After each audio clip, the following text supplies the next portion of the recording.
Ho aminareo rehetra indray ry havana ny fahasoavana sy ny fiadanana avy amin'Andriamanitra raintsika sy Jesosy Kristy Tompo. Amen. Mamangy anao indray ny Tompo amin'ity alahady 9 aprily 2024 amin'ny alalan'izao fandaharana izao, ary dia misaotra anao mampandroso. Ny tenin'Andriamanitra hifotorantsika anio dia ny Korintianina 2:4-9:20 ka hatramin'ny 20. Ibanjinantsika ny loha hevitra hoe fiainana roa samihafa. Ndao ary hiaona amin'ny Tompo isika. Ny Salamo 5:70 ka hatramin'ny 4:20 no anatoanantsika amin'ny Tompo sady hidarantsika azy raha teo. Jehovah, mideranao ny asanao rehetra, ary ny olonao masina misaotra anao.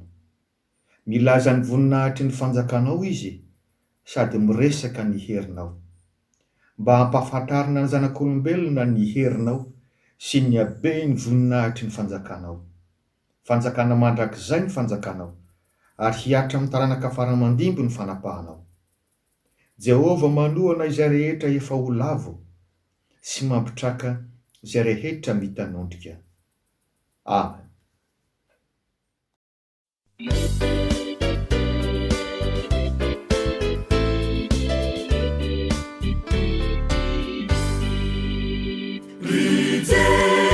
Maso andronaio ny aiziny fo lasatoko fa tonga ty anatina izao mazava lehibe. Eny Jesosy zokibe fity so lehibe no nentinao taty.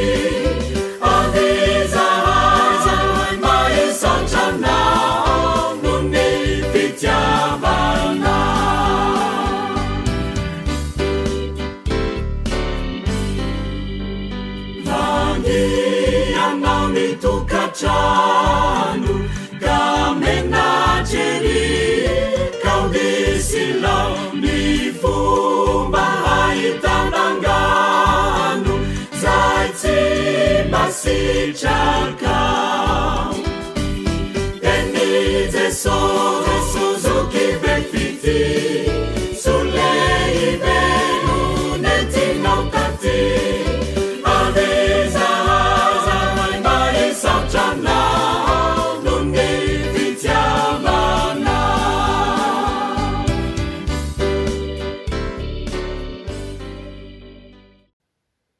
Ivavaka sika ry havana, midera sy mankalaza anao izahay. Andriamanitra rainay amin'ny alalan'i Jesosy Kristy Tompo. Andriamanitra tompon'ny fahefana rehetra ny an-danitra sy aty an-tany. Andriamanitra tompon'ny fahalalana rehetra. Andriamanitra tompon'ny fandaharana rehetra amin'ny zava-miseho manerana ny voarinao. Dia misaotra anao izay afaka midera sy mankalaza anao, afaka mandray ny teninao, hitondra fampaherezana manoloana ny zavatsarotra lalovanay. Dia mangataka indray ny fanahinao masina izahay, hameno aho Tompo mba tsy hisy voalazako afa-tsy izay sitraka ao ihany, ary hanomana sahady ny fo sy ny saina mampanahana izay rehetra manaraka izao fandarana izao. Handray aim-panahy, handray fanasitranana, handray fahavelomana avy aminao indray. Amin'ny anaran'i Jesosy Kristy Tomponay no anaovanay izany vavaka izany. Amen.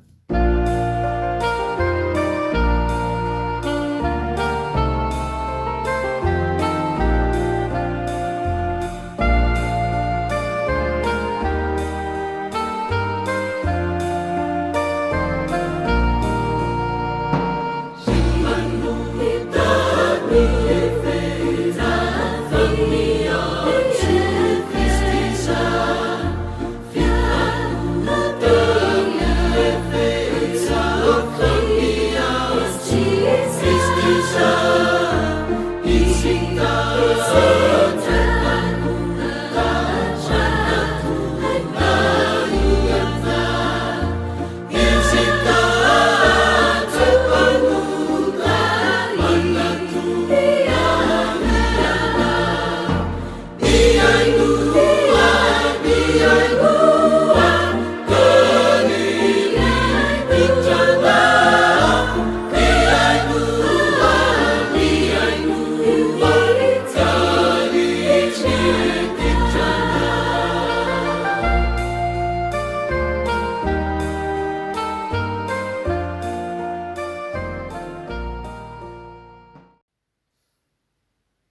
Hiaino ny tenin'Andriamanitra izay hovakiana ary isika izao ry havana.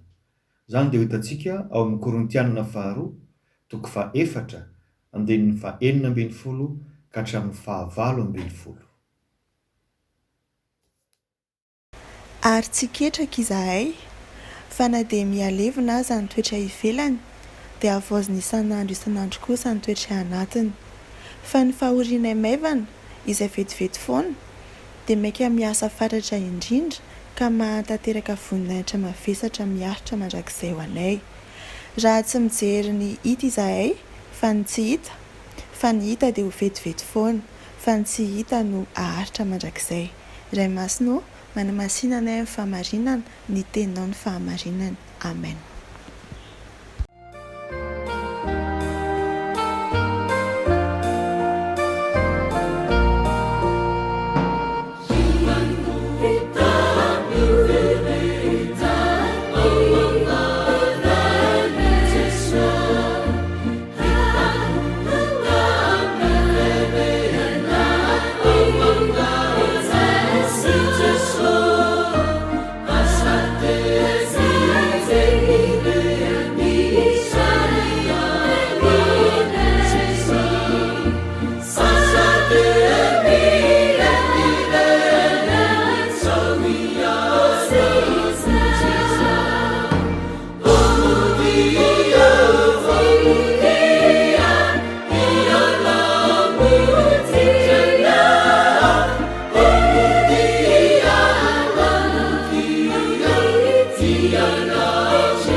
Korintianina faharoa toko faha-efatra andinin'ny faha-enina ambin'ny folo ka hatramin'ny faha-valo ambin'ny folo no hampaherezan'ny Tompo antsika indray anio.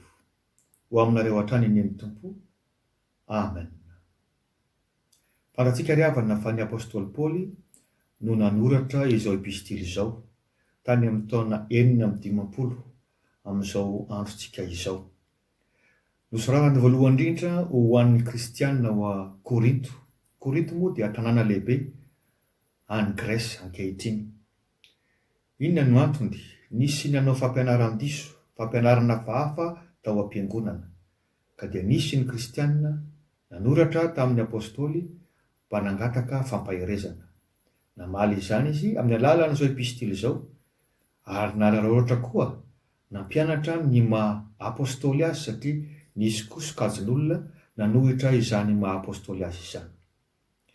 Ny tanànan'ny Korinto tany amin'ny taona 500 tany ho any dia tena tanàna lehibe, tanàna nandroso satria nisy seranatsambo roa lehibe izay karazany varavarana avy any Azia hidirana any Eoropa ifamezivezeny izany kontinanta anankiroa izany.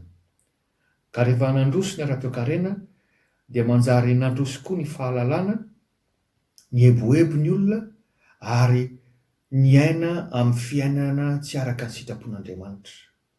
Ny matoan-teny amin'ny teny Grika satria teny Grika no nanoratana voalohany amin'ny testamenta vaovao hoe Korintianjao dia azo adika tsotra hoe fiainana feno filibana, mener une vie de débauche. Ka tena feno filibana na amin'ny finanana, na amin'ny fisotroana, na amin'ny filalaovana, na amin'ny fijangajangana. Raha tsorina zany dia tena nakafy arak'izay heverany azy izao fiainana tany izao ny Korintianina tamin'ny fotoan'andro. Ao anatin'izany no hatongava ny fampianaran'ny apôstôly Paoly hoe tsy izao fiainana tany izao ihany no fiainana izay efa noman'Andriamanitra ho antsika, fa mbola misy ny tsara lavitra. Ary izany no antony nahatonga antsika naka ny lohahevitra hoe fiainana roa samy hafa. Ny fiainana voalohany dia izao fiainana eto an-tany izao, ambaran'ny Korintianina faharoa toko faha-efatra fa fiainana hita maso. Hoy izy amin'ny andinin'ny faha-enina ambin'ny folo. Ary tsy ketraka izahay fa na dia mihalevina aza ny toetra ivelany dia havaozina isan'andro kosa ny toetra ianatiny. Inona moa ty toetra ivelany ty? Ery ambany dia asiany fanazavana hoe olona ivelany. Ary izay avy hatrany moa ny eo amin'ny dikateny iombonana eto Madagasikara. Izao tenantsika izao zany. Fanazava moa zao Korintianina 2:4 izao, ka ao amin'ny 7 dia hoary ny apôstôly Paoly amin'ny vilany-tany izao tenantsika izao. Ka hoy izy milaza azy hoe fa manana zao rakitra zao amin'ny vilany-tany izahay. Zany hoe ny tenantsika ilay olona ivelany no vilany-tany. Raha tianao hazava kokoa dia hoe boatin-drakitra amin'ny tany manga. Ary ilay rakitra sarobidy ao anatiny, io ilay olona anatiny. Izay mbola jerentsika bebe kokoa ao aoriana. Vilany-tany ny tenantsika, hoy ny apôstôly Paoly. Dia mampatsiahy ny fampianarany amin'ny testamenta taloha zany, Isaia 4:27. Zao ny voalaza amin'ny tenin'Andriamanitra. Fa ankehitriny Jehovah, rainay ianao, izahay dia tany manga, ary ianao no mpanefy anay. Zany hoe mpanao vilany tany manga na mpanao vazy tany manga Andriamanitra eo anatrehantsika, ary isika izany zavatra volavolana izany. Zany hoe lasitra avy amin'Andriamanitra izao endritsika ety ivelana izao. Koa azo ataonao mampahory anao no hoe nahoana aho Andriamanitra no malagasy fa tsy frantsay, nahoana no mainty hoditra fa tsy fotsy, nahoana no lahy fa tsy vavy, nahoana no fohy fa tsy lava, etsetra etsetra. Dia hoy ny fanekena vaovao manazava an'izany amin'ny Romanina 7:20. Zay zavatra noforonina fa hanao amin'izay namorona azy hoe nahoana ianao no nanao ahy toy izao. Raha mpanao vazy tany manga ve ianao, dia ny tany manga no hiteny aminao hoe zaza atao lavalava fa atao boribory. Dia hoy ny 9:20 amin'ilay Romanina 7 teo, ny mpanefy vilany va tsy manam-pahefana amin'ny tany manga? Ka tsy Andriamanitra adala ny Andriamantsika ry havana, ka nao tao foana. Fa tena nahary atsika araka ny endriny izy, nomeny fahatsarana isika. Izao maizy ianao zao dia tsy tovizy anao na amin'izy na amin'izy, fa avy amin'Andriamanitra. Koa aza fatra-panometsina an'Andriamanitra isika, fa hanimba ny fiainam-panahintsika fotsiny zany. Aza manan-kivy tena amin'ny tsy misy fotony, fa maika koa hampamofoy anao zany. Hoy ny 7 amin'izao teksta izay ifotorantsika izao. Fa ny fahorianay maivana, izay vetivety foana, dia mainka miasa fatratra indrindra, ka mahatanteraka voninahitra mavesatra, maharitra mandrakizay ho anay. Ny andikan'izany ry havana, ity fiainana eto an-tany ity zany, dia mbola misy fahoriana. Mbola misy fahoriana. Zany tsy milaza hoe fahoriana fotsiny ny fiainana ety an-tany. Tena misy fifaliana, tena misy fitahiana, tena misy fiadanana, saingy aoka kosa tsy adinoana, fa mbola misy fahoriana. Hoy ny apôstôly Paoly ao amin'ny 5 amin'ity Korintianina 2:4 ity. Potraka izahay nefa tsy maty. Ny andikan'izany, mety potraka isika. Efa fahoriana sahady zany, na ara-batana na amin'ny ara-panahy. Ary vokatra ifampitrahana zay, mety maratra isika, mety folaka isika, mety ho tapaka aza ny taolana. Eny mety misy maty aza ao anatin'ny fampitrahana na ao anatin'ny loza. Raha mety potraka, mety folaka, mety maratra isika, mety marary isika ny dikan'izany. Satria olombelona mbola mitafy ilay toetra ivelantsika dia tia nofo mety lo ity. Ao amin'ny Korintianina 2:20 dia manazava an'izany ny apôstôly Paoly hoe tia nofontsika voalohany ity dia mbola nofo mety ho loa. Zany hoe makany amin'ny fahalovana tsikelikely tia nofontsika tafitsika izao ity. Ambarany eo amin'ny 9:20 hoe mialevina ny toetra ivelany. Asa atao mahagaga zany ry havana, fa efa vokatry ny fahotana fototra, satria efa samy nanota avokoa isika rehetra. Ka arakaraka ny azotsika taona, arakaraka ny mahatonga antsika makany amin'ny fanterana, dia miareraka ny vatantsika. Lasa mora andrarana aretina kokoa isika. ary voafetra hatramin'ny androm-piainantsika ety 70 taona 80 taona raha tahiny mateza ao amin'ny tenin'Andriamanitra. Ny apôstôly Paoly moa dia nijory vavolombelona zany hoe misy fahoriana zany ety an-tany. Tena nitondra fahoriana tokoa izy, ary na tamin'ny nofiny tamin'ny vatany aza. Rehefa avy naona tamin'ny tompo teo an-dalana Damaskosy izy dia fantatsika tsara fa nikarapoka tamin'ny tany ary jamba ny masony, afaka 3 andro vao nanjary nahiratra, kanefa na dia nahiratra aza dia manjary nisy takaitra izay nampangiry firy azy indraindray. Izany fahazavana tapoka hitany teny an-dalana Damaskosy izany dia ny tompo, ka nahatonga azy nangataka intelo mba esorina aminy zany. Fa ny balimbavaka voarainy dia ny hoe ampy ho anao ny fahasoavako, fa ny heriko dia tanterahana amin'ny fahalemena. Ary dia tena nahavita be izany apôstôly Paoly izany.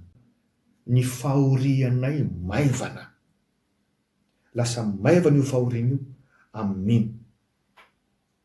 Ngamba mety tsy nitondra fahoriana noho ny apôstôly Paoly izaho sy ianao, raha hitanisa vetivety fotsiny amin'izay nijoro ny vavolombelona, Korintianina faharoa toko 2:12, 7:20 sy ny manaraka. Tranomaizina matetitetika ny ainan'ny apôstôly Paoly zany. Kapoka be efa izay tsy izy amin'ny fanenjehana, indray maka notoraham-bato, intelo no vaky sambo. Tena nahita karazam-pahoriana izy, ary mety mafy lavitra noho ny asiny ianao, fa izy no mijoro vavolombelona hoe ny fahorinay dia maivana. Maivana satria le olona ao anatiny, ny fanahy masina izay miasa ao anatiny dia mampahery azy, manjary mahatonga azy manana finoana, manana fanantenana, manana fitiavana, satria tsara ny fifandraisany amin'Andriamanitra. Io le ambarany hoe havaozina isan'andro kosa ny toetra ianatiny, ilay fanahy izay tsy hita maso, ka mahatonga azy amin'ny teny hoe tsy ketraka izahay, fa na dia mialevona azy amin'ny toetra ivelany, ity nofontsika ivelany ity, dia havaozina isan'andro kosa ny toetra ianatiny. Tonga maivana zany satria ny apôstôly Paoly tsy izaho tsony no velona ato anatiko, izay le ato anatiny, fa Kristy izay manamaivana ny zioka. Ny apôstôly Paoly dia nandray ny fampianarana ary nahatoky sady nilazany hoe mahatoky Andriamanitra ka tsy hamela anareo halaim-panahy mihoatra noho izay izakanareo. Inona ary le fiainana faharoa izay tena hafa mihitsy no le fiainana voalohany, dia ny fiainana any an-danitra.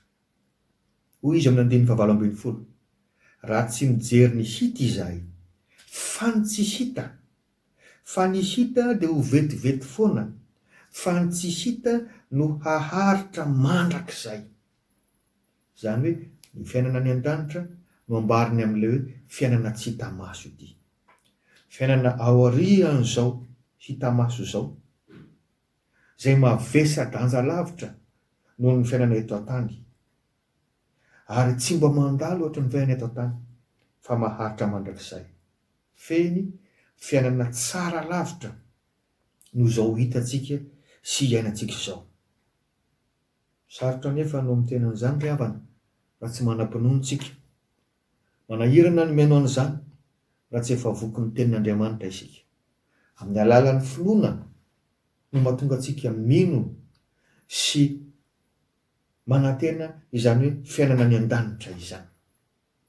Ny finoana moa dia fantatsika ny famaritana nomen'ny Hebreo 4:12, ny finoana no fahatokiana ny amin'ny zavatra antenaina, fanehoana ny zavatra tsy hita. Izany hoe mivelona ao anatin'ilay olona anatiny na ilay toetra anatiny izay finoana izay, ka tsy hitovizantsika amin'izao tontolo izao. Ny fanahintsika tokoa dia tsy mba levona na maty rehefa maty isika mandalo ilay fahafatesana voalohany, fa raha mandao ny vatana izy dia mankany amin'ny fiaina tsy hita, tahaka ny an'i Jesosy tamin'ny sabotsy masina izay ekentsika ao anatin'ny fanakem-pinoana, nankany amin'ny fiaina tsy hita, miandry ny fananganana anaka, tsy mandehandeha ety an-tany amin'ny velona ny fanahintsika rehefa maty isika, fa any amin'ny fiaina tsy hita. Andriamanitra no manam-pahefana manao an'izany. any no miomana ho any amin'ilay fiainana mandrakizay. Iaraka hatsangana amin'ilay tena vaovao dia ny tena ny any an-danitra, hideran'Andriamanitra hiainan'ny fiainan-danitra mandrakizay. Eto amin'ity Korintianina 4:4 dia ambaran'ny tenan'Andriamanitra fa feno voninahitra izany fiainana any an-danitra izany. Nahoana moa no hoe feno voninahitra? Feno voninahitra satria tsy misy fahoriana intsony mifanohitra amin'ilay fiainana eto an-tany hita maso, nambara tetsy amin'ny voalohany. Mbola misy fahoriana, fa ity fiainana faharoa ity dia tsy misy fahoriana intsony. Ny tenan'Andriamanitra moa dia mifanazava.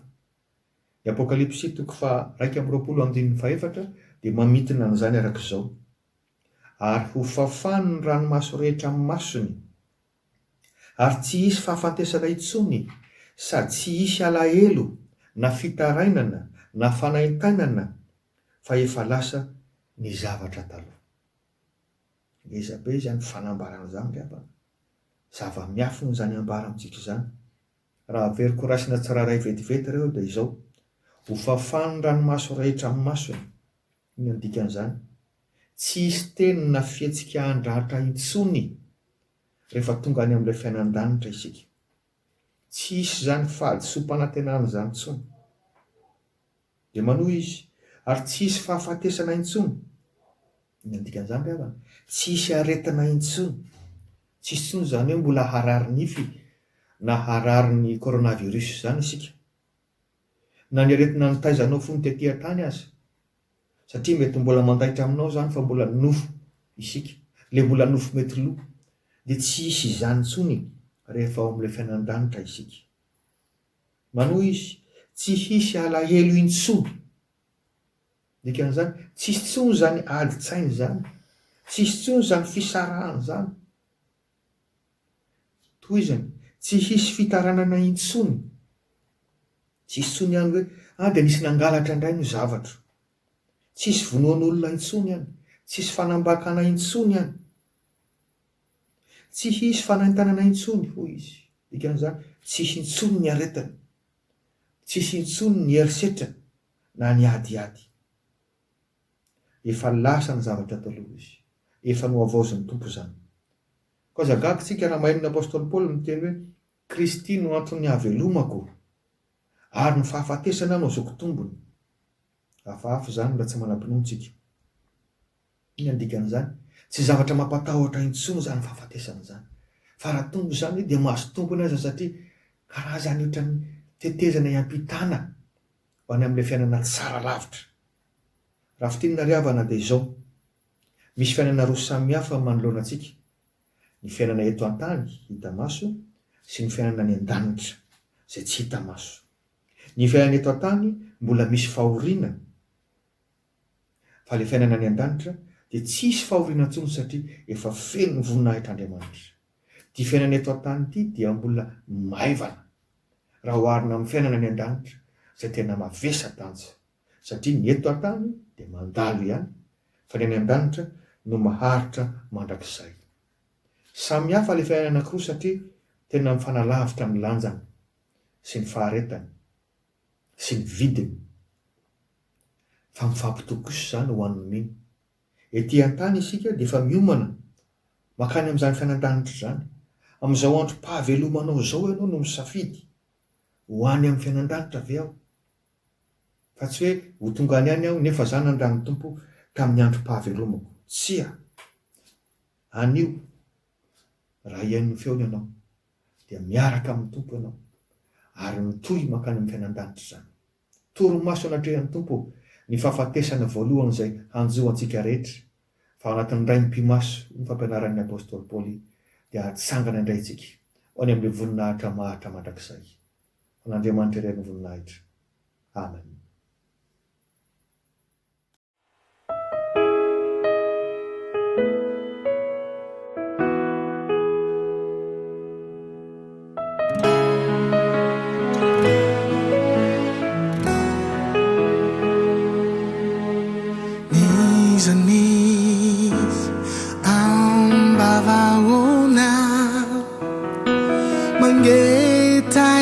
Fiainana mandrakizay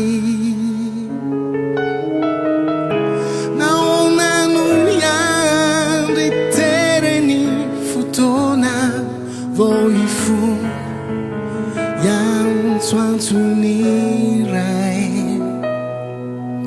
fahaizana arena diplôma tsy azaonana tombonandry ray naonano iandry fasana manolona vo eritreritra mandrakizay fiadamo fantatro faovovonjanao raha misy lasy zao de zao mbora iao mizao sianao witantsika toy ny masoandro mibalika ro marinananaky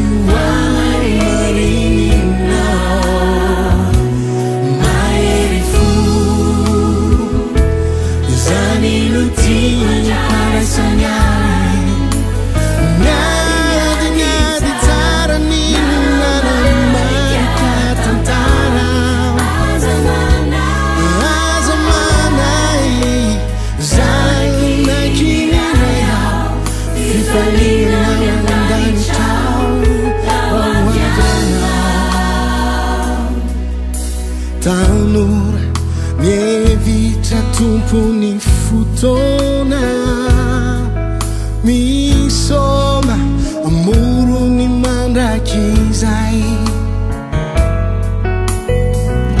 tsy ampozina satsy vaovao ratsy fona tsy miomana nefa lasa potozay mizanye ambavaona isanandro ny famonjena omenanao alaneny nagnay na de lavinao fona tsy oetsy nalalakory anao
ivavaka arisika riavana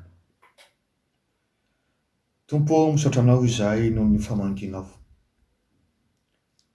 misaotra manomana fiainana tsara lavitra ho anay rehefa mialy aty. Misaotra nampianatra anay fa na dia mbola misedra fahoriana azy izahay eto amin'ity tany fandalovana ity, dia hainao no manamaivana izany. Koa tonononay ho an'izay rehetra matahotra anao izany fanamavananao ny fahoriana izany. Tonononay hanan-kery amin'ny nofon'izay rehetra ao anatin'ny aretina ny fanamaivananao ny hirifiry. Matoky izay Tompo, fa nikasika manokana ireo rehetra misedra ny mafy anao. Ary dia tonononay ho an'izay rehetra misedra fampijaliana, na ara-batana na ara-tsaina, ny fampaherezanao sy ny fanafahanao tsy takatry ny sainay. Fa raha ianao no miasa Tompo, iza no ahasakana. Dia matoky izay fa handray fahazavan-tsaina vaovao indray hiatrehanay ity herinandro ity. Koa aroanay amin'ny anaranao ny fanahin'ny tahotra, ny fanahin'ny fahakiviana tsy honona ty anatinay. Torotoroana amin'ny anaranao Tompo ny fanahin'ny fampisarahana sy ny lolo-po tsy hanana anjara amin'ny fiainan'ny fianakaviana isan-tokantrano, amin'izay rehetra miara-monina, indrindra ao anatin'izao fihiboana izao. Dia akambanay ary ny vavakay amin'ilay nampianarinao manao hoe: Rainay izay any an-danitra, ho masinany ny anaranao, ho tonga ny ny fanjakanao, hataony ny sitraponao ety amin'ny tany tahaka ny any an-danitra. Meo anay an'io izay hanina sahaza ho anay, ary mamela ny helokay tahaka ny namelanay izay meloka taminay, ary aza mitondra anay ho amin'ny fankapana, fa manafanay amin'ny ratsy. Fa anao ny fanjakana sy ny hery ary ny voninahitra mandrakizay. Amen.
Raisoary nitsodrano avy amin'ny Tompo ho anareo.